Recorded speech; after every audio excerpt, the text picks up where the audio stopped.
Hello everyone, I am सार्थक, PCCP maths faculty in resonance. आज हम पॉलिनोमियल्स का सेकंड लेक्चर करने जा रहे हैं, जिसमें हम कुछ थ्योरम्स, पॉलिनोमियल से रिलेटेड कुछ थ्योरम्स हैं उनको सीखेंगे। ठीक है, बट उससे पहले हम ये समझ लेते हैं कि पॉलिनोमियल के ज़ीरो का क्या मतलब होता है ना, कि जो पॉलिनोमियल होता है उसके ज़ीरो का क्या मतलब होता है ना। ज़ीरो और रूट ऑफ अ पॉलिनोमियल, है ना। ठीक है, बेसिकली जो रूट होता है, रूट जो है वो क्वाड्रेटिक या मतलब एक्चुअली इक्वेशन के लिए यूज करते हैं ना, इक्वेशन के लिए रूट वर्ड का यूज करते हैं और पॉलिनोमियल के लिए जीरो वर्ड का यूज करते हैं। मतलब क्या होता है वो समझना जरूरी है ना, कि जीरो क्या होता है पॉलिनोमियल का। लेट्स से मैंने कहा कि एफ एक्स मेरा एक पॉलिनोमियल है x+2। ठीक है, तो होगा क्या, x की कोई ऐसी यानी वेरिएबल की कोई ऐसी वैल्यू जिसको पुट करने पर इस एफ एक्स की वैल्यू जीरो बन जाए, है ना, जीरो बन जाए, उसी को हम क्या बोलते हैं, जीरो ऑफ अ पॉलिनोमियल। उसी को हम क्या बोलते हैं, जीरो ऑफ अ पॉलिनोमियल। तो अगर मैं यहां पर इस x की जगह -2 रख दूं तो क्या मुझे -2 + 2 जीरो नहीं मिलता? बताओ, जीरो मिलने का मतलब क्या हो गया, x की जब मैंने ऐसी वैल्यू रखी, ये पूरा फंक्शन, पूरा पॉलिनोमियल जीरो के इक्वल आ गया। इट मींस हम कह सकते हैं कि -2 जो था is a zero of the polynomial. Clear है बात कि जीरो वर्ड का क्या मतलब होता है? ठीक है, समझ में आ गई बात। तो अगर हम इसको इस तरीके से देखें और ये क्वेश्चन लें छोटा सा, ताकि हम जीरो को और अच्छे से समझ सके कि जीरो का क्या मतलब था।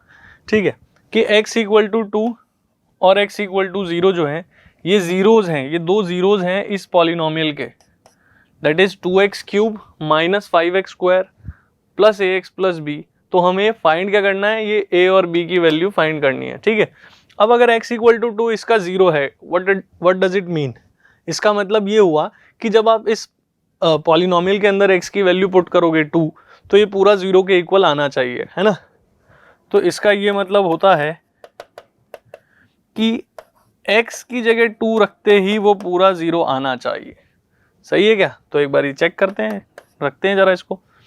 2 × 2³ - 5 × 2² plus a × 2 plus b, that should be equal to 0। Clear है? That should be equal to 0। अब आगे समझो, अगर मैं इसको सॉल्व करूं तो 2³ is 8 - 2² is 4 plus 2a plus b equal to 0। तो 8 × 2 16 और ये 20, 16 - 20 is -4, 4 को उधर भेज दो तो -4 इधर आके प्लस बन गया, एक इक्वेशन बन गई मुझे, है ना, कोई दिक्कत तो नहीं है। इसी तरह वो कह रहा था जब x को 0 डालोगे तो वो भी इसका एक जीरो है, यानी f(0) जो है वो भी जीरो ही आएगा। कोई दिक्कत है क्या? देखो जरा फिर समझते हैं इसको। f(0) यानी इसकी जगह x में जीरो डाल देना है बस, है ना, पॉलिनोमियल में x की जगह जीरो डाल देना है।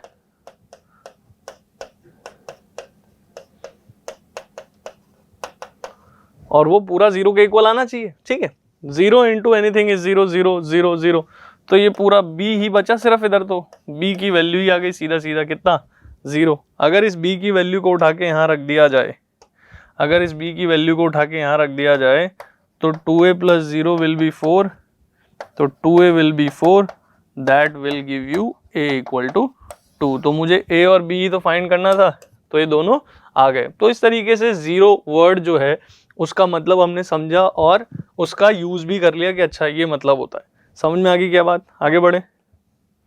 ठीक है, अब आगे समझते हैं डिवीजन एल्गोरिदम को। ठीक है, डिवीजन एल्गोरिदम को, लेकिन पॉलिनोमियल्स के लिए। हमने नंबर्स के लिए डिवीजन एल्गोरिदम पढ़ा हुआ है ना, हमने नंबर्स के लिए डिवीजन एल्गोरिदम पढ़ा हुआ है। डिवीजन एल्गोरिदम का मतलब क्या होता है कि जैसे मैंने मान लो 7 को 2 से डिवाइड किया, तो ये क्या आएगा, 2 × 3 6 + 1, है ना।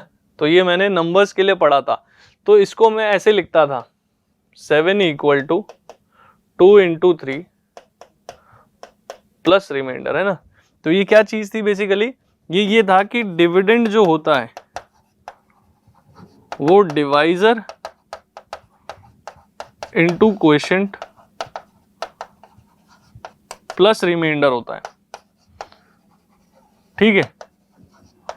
और हमने इसमें एक चीज और सीखी थी कि जो रिमाइंडर होगा ना, जो रिमाइंडर होगा ये हमेशा डिवाइजर से छोटा ही आएगा, ठीक है, कि remainder will be less than divisor, ठीक है। और हमारा रिमाइंडर हमेशा 0 या उससे बड़ा होता था, ये हमने सीखा था नंबर्स के लिए, ठीक है। इसी चीज को हम क्या बोलते थे, डिवीजन एल्गोरिथम, लेकिन नंबर्स के लिए, ठीक है। अब हमें पॉलिनोमियल्स के लिए सीखना है, क्लियर है। तो सबसे पहले तो मैं आपको एक पॉलिनोमियल को दूसरे पॉलिनोमियल से डिवाइड करके दिखाता हूं और वहीं से हम चीजों को रिलेट करेंगे, ठीक है। देखो जरा, जैसे अपने पास ये क्वेश्चन है, क्वेश्चन में क्या कहा जा रहा है कि what must be subtracted from this so that the result is exactly divisible by this. इसमें से क्या सब्ट्रैक्ट करेंगे ताकि ये इससे एग्जैक्टली डिविजिबल हो। तो पहले डिवाइड करके देख लेते हैं, जो रिमाइंडर आएगा उसी को सब्ट्रैक्ट करना होगा, सीधी सी बात है ना। तो चलो डिवाइड करके देखते हैं। X cube minus 6x square minus 15x plus 80, इसको मुझे डिवाइड कराना है किससे, x square plus x minus 12 से, ठीक है। डिवाइड करते टाइम कुछ बातों का ध्यान रखते हैं, और वो बातें ये हैं कि अपना जो डिविडेंड है, ठीक है, वो इस तरीके से होना चाहिए कि उसमें जो टर्म्स हैं वो हाईएस्ट से लोएस्ट डिग्री की तरफ चले, है ना, हाईएस्ट से लोएस्ट पावर की तरफ चले, सबसे बड़ा फिर उससे छोटा फिर उससे छोटा। और इस डिवाइजर में भी सेम बात का ध्यान रखेंगे, है ना। अब इसको आगे बढ़ाते हैं। अब हमें क्या करना होता है, इस एक्स स्क्वायर को किससे मल्टीप्लाई किया जाए ताकि ये एक्स क्यूब आ जाए, ये अपना पहला काम होता है कि इसके पहले टर्म को किससे मल्टीप्लाई करें ताकि ये आ जाए। तो एक्स से कर देते हैं, क्या बन गया, एक्स क्यूब। फिर जो भी आपने लिखा उससे पूरे को ही करना पड़ेगा, तो x into x, x square, ठीक है, एक्स इंटू 12, 12x।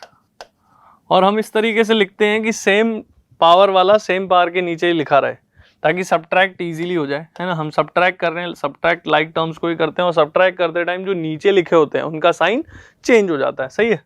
तो एक्स क्यूब से एक्स क्यूब तो कैंसिल हो गया, -6 -1 -7 -15 + 12 -3 और 80 तो एज इट इज रहेगा, ठीक है। फिर वही बात, इस एक्स स्क्वायर को किससे मल्टीप्लाई करें कि ये आ जाए, तो -7 से कर दें, ठीक है। अब देखो -7 into x, -7 into x square करोगे तो -7x स्क्वायर हो जाएगा, -7 इंटू एक्स करोगे माइनस माइनस प्लस 84। कोई दिक्कत है, साइन चेंज करोगे सब्ट्रैक्ट करने के लिए, ये हो गया +4 और ये -4। कोई दिक्कत है क्या, है ना, सही है ये बात, ठीक है। आपने जब इसको ऐड किया तो ये -3 प्लस ये हो गया 4x और वो -4, यहां तक कोई दिक्कत नहीं होनी चाहिए, ठीक है। अब देखो आगे समझते हैं। आगे बात आती है कि भाई अब डिवाइड मैं नहीं कर पाऊंगा, क्योंकि अब अगर मैं एक्स स्क्वायर को किसी भी टर्म से मल्टीप्लाई करूंगा, एक्स स्क्वायर को मैं किसी भी टर्म से मल्टीप्लाई करूंगा तो वो डिग्री 2 या उससे ज्यादा ही आएगा, है ना। चलो डिग्री 1 का बनाना है तो 1/x से मल्टीप्लाई कर सकते हैं, पर फिर वो पॉलिनोमियल नहीं रहेगा, है ना। यहाँ पर अगर मैंने 1/x यूज कर लिया तो ठीक है, इसलिए अब आगे मैं प्रोसीड नहीं कर पाऊंगा और डिवीजन को यहीं छोड़ना पड़ेगा, क्लियर है। तो अब मैंने क्या देखा कि ये मेरा जो डिविडेंड है ना, this x cube -6x square -15x + 80 should be equal to divisor यानी एक्स स्क्वायर -x -12, है ना, इंटू क्वोशेंट प्लस रिमाइंडर के इक्वल होना चाहिए, सही है क्या, प्लस रिमाइंडर के इक्वल होना चाहिए, ठीक है। अब अगर ऐसा है तो इस बात का इस्तेमाल करते हुए मैं क्या कह सकता हूं,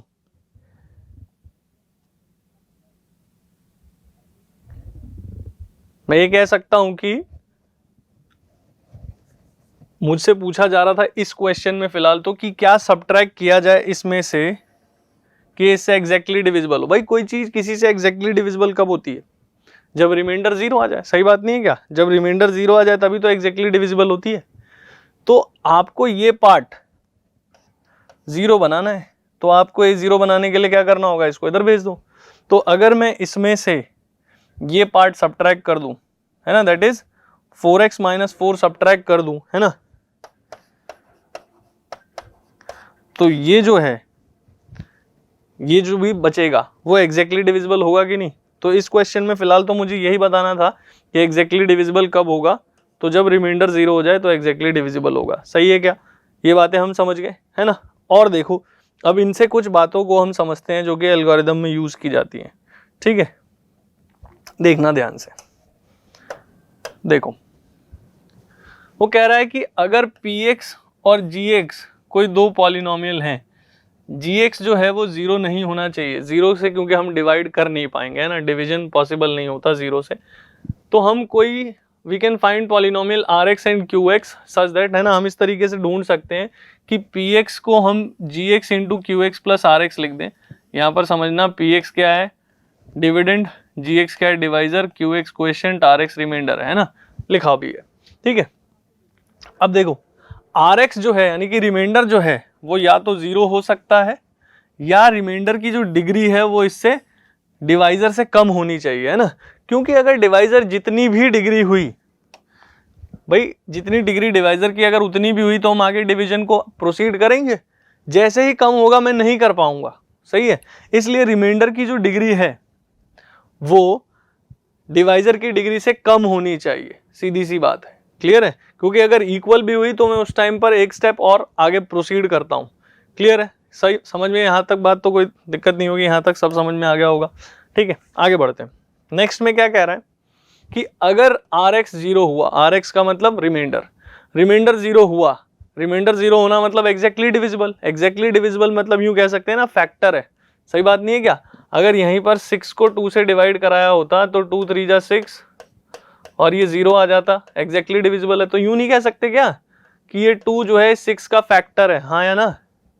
तो यहाँ पर भी वो यही कह रहा है कि अगर रिमाइंडर 0 आया तो जो आपका डिवाइजर था वो फैक्टर होगा डिविडेंड, यानी कि जिसको भी डिवाइड करा रहे हो। क्लियर है।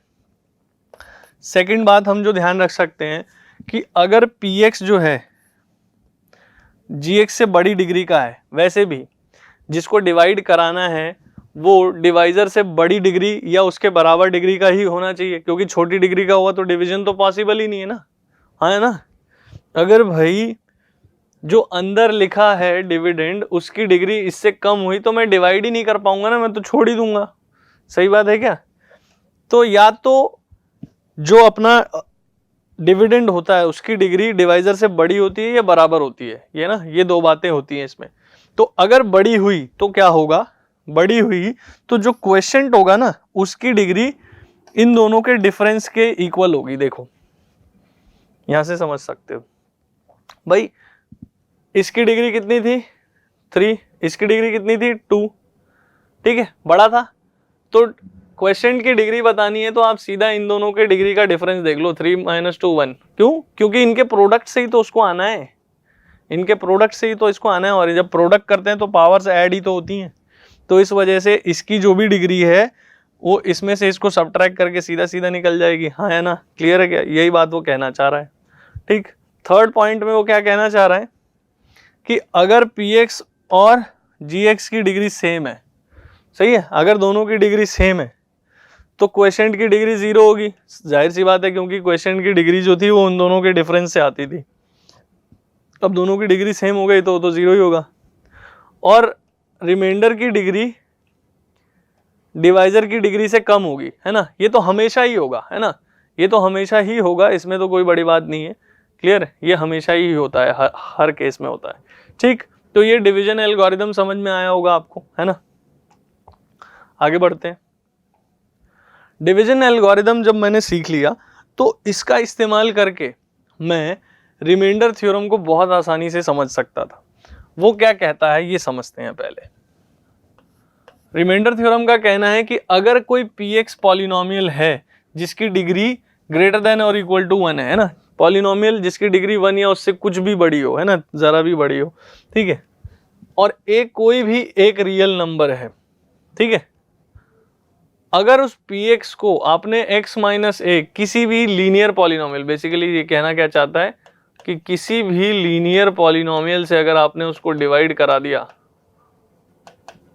तो वहां से जो भी x माइनस a, कहने का मतलब ये है कि जो भी आपका लीनियर पॉलिनोमियल है उसको अगर आप 0 के इक्वल रख के x की वैल्यू निकाल लो, ये वैल्यू इस पॉलिनोमियल में पुट करते ही जो भी उस पॉलिनोमियल की वैल्यू आएगी वही अपना क्या होगा, रिमाइंडर होगा। ये रिमाइंडर थ्योरम का कहना है। अब ऐसा क्यों होता है ये समझ लेते हैं भाई।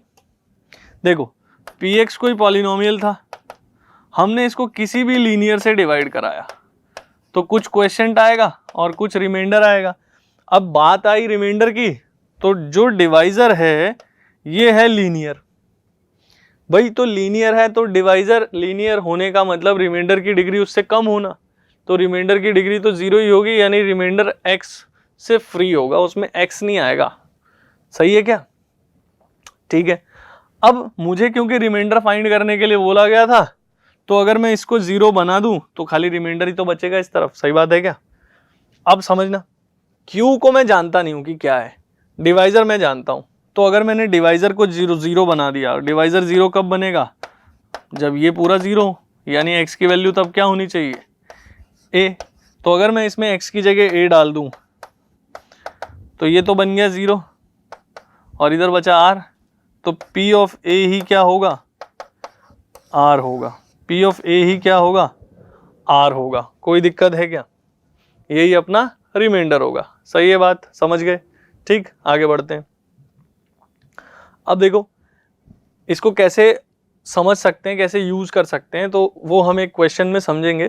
पर अभी कहने का मतलब क्या है इसके रिमाइंडर थ्योरम का, कि अगर कोई भी एक पॉलिनोमियल जिसकी डिग्री 1 या उससे बड़ी है ना, जिसकी डिग्री 1 या उससे बड़ी है, और आपको किसी लीनियर से डिवाइड करना है और सिर्फ रिमाइंडर निकालना है ना, सिर्फ रिमाइंडर से मतलब है, तो आप तो सीधा यूं करो कि जिससे डिवाइड कर रहे हो उसको 0 के इक्वल पुट करो, वहां से उस x यानी जो भी वेरिएबल है उसकी वैल्यू निकालो और वो वैल्यू सीधा सीधा पॉलिनोमियल में रख दो।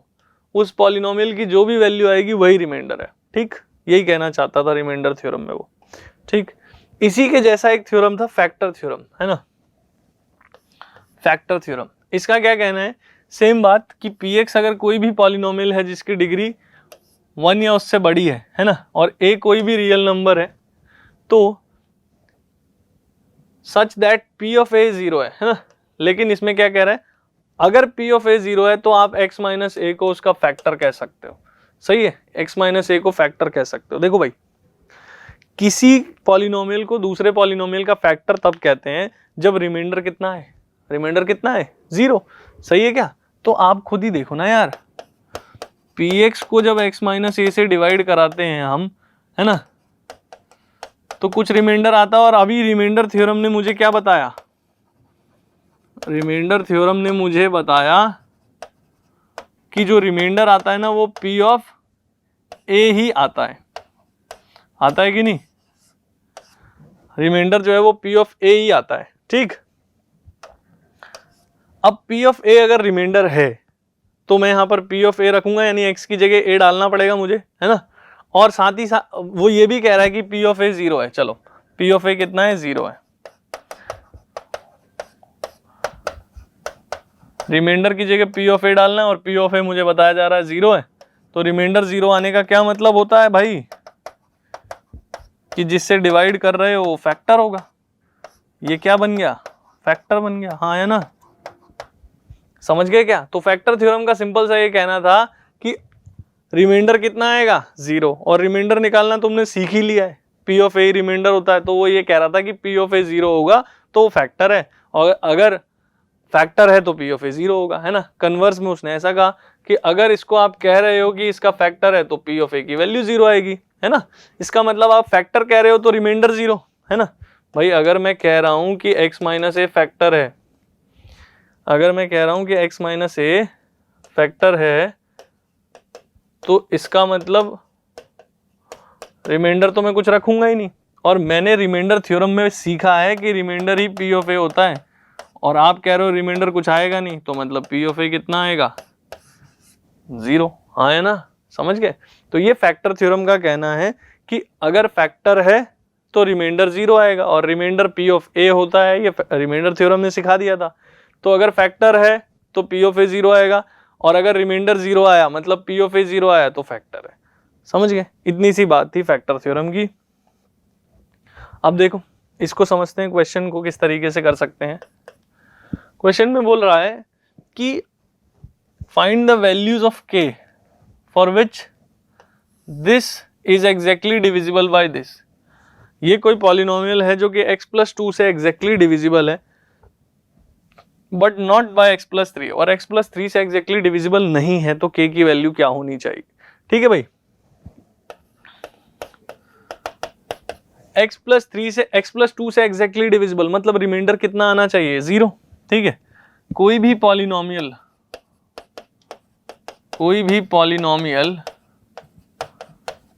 जिसकी डिग्री 1 या उससे बड़ी है, उसको अगर हम किसी लीनियर पॉलिनोमियल से डिवाइड कराते हैं तो बाय रिमाइंडर थ्योरम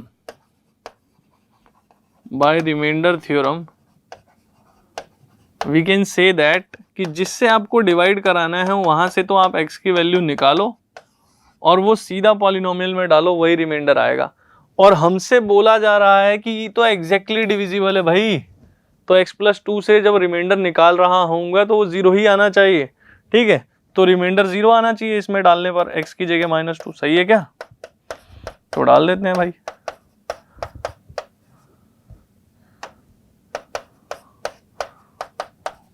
ये पूरा रिमाइंडर है और this should be equal to 0। तो ये 4, ये -10 के, ठीक है, और ये k² था एक्चुअली, है ना, मैंने k की जगह पे वो डाल दिया, है ना,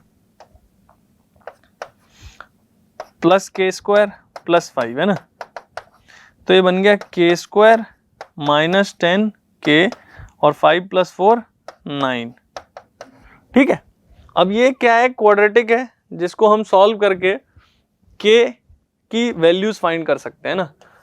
सॉल्व करने के लिए आप बहुत सारे मेथड्स का यूज कर सकते हो, जिसमें से एक मेथड है मिडल टर्म स्प्लिटिंग, है ना, ये आपने पढ़ा भी होगा। ठीक है, मिडिल टर्म स्प्लिटिंग का यूज करता हूं, तो मैं इसको कैसे कर सकता हूं, इस भाई 10 के फैक्टर्स, है ना, इस तरीके से हम करते हैं कि जो कांस्टेंट टर्म कोफिशिएंट होता है k² का, उसको कांस्टेंट टर्म से मल्टीप्लाई करते हैं, दैट इज 9, और जो बीच में है -10 उसको 2 पार्ट्स में ब्रेक करना है, ताकि ऐड करने पर यही है और मल्टीप्लाई करने पर यही है। सही है, तो इस तरीके से करना है, तो मैं कर सकता हूँ इजीली, है ना। क्या कर सकता हूँ, इसको -9 -1, ठीक है, क्योंकि देखो -9 × -1 इज 9 एंड -9 - 1 इज -10। ठीक है, तो यहाँ से k कॉमन हो गया, k -9, यहाँ से -1 कॉमन है, k -9 पूरे में कॉमन है, तो k -1 बच गया। तो k की एक वैल्यू आ रही है 9 और दूसरी वैल्यू आ रही है 1। ठीक है, अब वो क्या कहना चाह रहा है कि आप बताओ कि k की वैल्यू क्या होनी चाहिए। सही है, k की क्या value, the value for which this is exactly divisible, है ना, क्या वैल्यू होनी चाहिए जिसके लिए एग्जैक्टली डिविजिबल हो x+2 से, लेकिन x+3 से नहीं। तो देखो भाई, अगर k 1 और 9 है तो दोनों के लिए ये x+2 से एग्जैक्टली डिविजिबल होगा, क्योंकि दोनों के लिए k की वैल्यू पॉसिबल है ना, x+2 के लिए k की ये दोनों वैल्यूज पॉसिबल आ रही हैं। सही है, पर अब x+3 के लिए मुझे चेक करना है, तो अगर मैंने k को 1 डाल दिया होता तो क्या बनता, x² + 5 + 6, है ना, k को 1 डाला होता तो ये बन जाता है x² + 5x + 6। ठीक है, जिसको अगर मैं फैक्टर्स बनाता इसके मिडल टर्म स्प्लिटिंग से ही, तो ये आता है x+2 × x+3, तो ये तो x+3 से भी डिविजिबल हो जाता भाई, पर मुझे ऐसा k चाहिए जो कि x+3 से डिविजिबल ना हो पॉलिनोमियल। तो अगर मैं k की वैल्यू दूसरी वाली डालता, दैट इज 9, तो ये बनता x² + 5 × 9 45, और ये 25, सॉरी 9 था, 81 + 5 86, है ना, तो 45 45x प्लस 86, इसके जब हम फैक्टर्स बनाने की कोशिश करेंगे तो x प्लस 3 जो है इसका कोई भी फैक्टर नहीं बनेगा, ठीक है। तो ये x प्लस 3 से डिविजिबल नहीं होगा, क्लियर है। आप चेक भी कर सकते हो, अगर आपको चेक करना है, मान लो कि x प्लस 3 से डिविजिबल है या नहीं है, तो क्या करना है, वही यूज कर लो, फैक्टर थ्योरम या रिमाइंडर थ्योरम। भाई आपको अगर चेक करना है कि डिविजिबल है या नहीं, डिविजिबल होना मतलब रिमाइंडर 0 आना, तो रिमाइंडर निकाल लो x प्लस 3 से डिवाइड करके। क्या करोगे, इसको 0 के इक्वल रख के x की वैल्यू निकालोगे और उसमें पुट कर दोगे। तो -3 का स्क्वायर प्लस 45 इंटू -3 प्लस 86, -3 का स्क्वायर 9, ठीक है। और ये बन गया 3 5 जा 15, 3 4 जा 12 और 1 35, ठीक, ये 86। तो 86 प्लस 9 95 माइनस 135 विच इज -40, ठीक है। तो ये 0 नहीं आया ना, तो यानी एग्जैक्टली डिविजिबल नहीं है, तो this is not divisible by x plus 3। तो k की किस वैल्यू पर ऐसा मिला मुझे, 9 पर, है ना। तो k की जो वैल्यू है 9, वो ऐसी है जो कि x प्लस 2 से डिविजिबल होगा पॉलिनोमियल, लेकिन x प्लस 3 से नहीं होगा, ठीक है। तो यही अपने को बताना था, क्लियर है। आगे बढ़ते हैं, ठीक है। नेक्स्ट है अपने पास जो क्वेश्चन है वो ये है कि let Rx be the remainder. Rx क्या है, रिमाइंडर है। When the polynomial this is divided by x cube minus x, x cube minus x से डिवाइड करेंगे तो Rx रिमाइंडर है और Rx के बारे में हमें कमेंट करना है, ठीक। अब समझने वाली बात ये है कि भाई यहाँ पर तो मैं रिमाइंडर थ्योरम लगा ही नहीं पाऊंगा, क्यों, क्योंकि डिवाइजर जो है वो लीनियर नहीं है। रिमाइंडर थ्योरम लगाने के लिए क्या अपने को चाहिए था क्राइटेरिया कि जो डिवाइजर हो वो लीनियर हो, तो मैं रिमाइंडर थ्योरम यूज कर लेता था। पर फिर भी हम कुछ तो करेंगे, इतना बड़ा पॉलिनोमियल डिवाइड तो नहीं कर पाऊंगा मैं इसको, है ना, इजीली। तो 125 115 5 प्लस 1, ठीक है।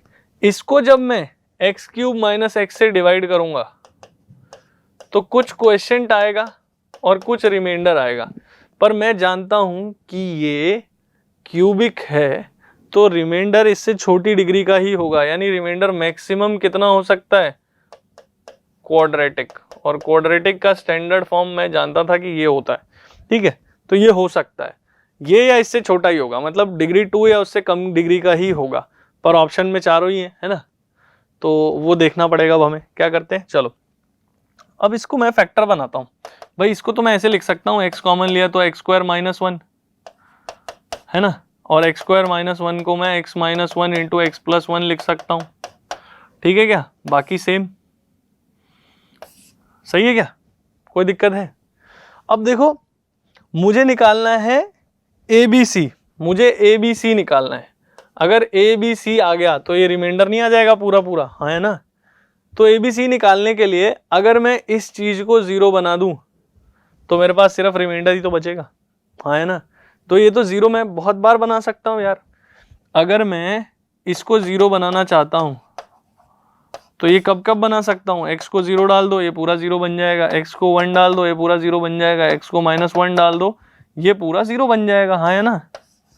इन तीनों वैल्यूज पर मैं इसको 0 बना सकता हूं, यानी कि तीनों केस में मैं रिमाइंडर निकाल सकता हूं। तो चलो करते हैं जरा। जब मैं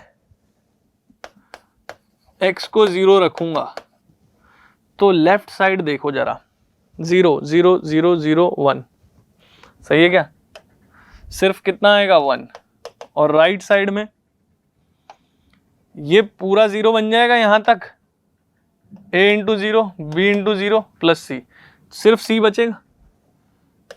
तो क्या मुझे c की वैल्यू मिल गई डायरेक्ट, बढ़िया हो गया है तो, है ना। अगर मैं x की वैल्यू 1 डाल दूं तो क्या होगा, देखो 1 प्लस 1 माइनस 1 प्लस 1 प्लस 1, है ना, 2 2 4 और 4 में से 1 गया 3, है ना। क्या सीधा लिख दूं, बताओ, ये 1 ये भी 1 ये भी 1 ये भी 1, ये चारों प्लस के हैं तो +4 -1 3, ठीक है क्या। तो इधर 3 जब मैंने x को 1 रखा तो ये 3 बन गया, और दूसरी तरफ भाई 1 रखते ही 1 क्यूब माइनस 1 देख चुका हूँ मैं ऑलरेडी कि ये 0 बनने वाला है पूरा, तो ये a into 1 b into 1 c, तो a प्लस बी प्लस सी बन गया। ठीक है, a प्लस बी प्लस सी बन गया, और c तो 1 है ही, मैंने ऊपर देख ही लिया है, तो इसको इधर भेजा तो 3 माइनस 1 2, तो a प्लस बी कितना आ गया 2। ठीक है, ये भी मेरे पास एक इक्वेशन बन गई। क्लियर है। अब मैंने क्या किया, x को जब मैं -1 डालूंगा तो ये 0 बन जाएगा, पूरा 0। -1 क्योंकि ऑड पावर्स हैं तो साइन माइनस का ही रहेगा, है ना। -1 -1 माइनस, और ये माइनस प्लस, ये माइनस, तो 1 2 3, 3 माइनस के, ये प्लस ये प्लस, तो -3 प्लस 2, तो कितना हो गया -1 हो गया। तो जब मैंने x को कितना रखा -1 रखा, तो इधर तो आ गया माइनस, एक सेकेंड है ना, इसको सही कर लेते हैं, कितना बन गया था 1 2 3, 3 माइनस के और 2 प्लस के, तो -3 प्लस 2 इज -1, है ना, -1 है ना, -1 इक्वल टू x की जगह हम डाल रहे हैं -1, तो ये पूरा 0 बन चुका है, -1 स्क्वायर इज प्लस, तो a माइनस बी प्लस सी, है ना, a माइनस बी प्लस सी। अब भाई c को मुझे कितना डालना है 1, तो डाल दो, 1 को इधर भेजोगे -1 तो ये -2, तो ये मेरी थर्ड इक्वेशन बन गई, सॉरी सेकंड इक्वेशन बन गई। इन दोनों को सॉल्व करके मुझे क्या निकालना है, a और b, क्योंकि c तो ऑलरेडी पता है, तो अगर मैं इन दोनों को ऐड कर दूं तो b से b कैंसिल हो जाएगा क्या, तो मैंने क्या कर दिया, ऐड कर दिया 1 और 2 को, तो इधर तो 2 और -2, और इधर a plus b plus a minus b, है ना, b से b कैंसिल, ये 0 2a, तो a इज 0। भाई a 0 है तो इसमें डालोगे तो b कितना आएगा 2, तो रिमाइंडर कितना था, रिमाइंडर था ax square plus bx plus c।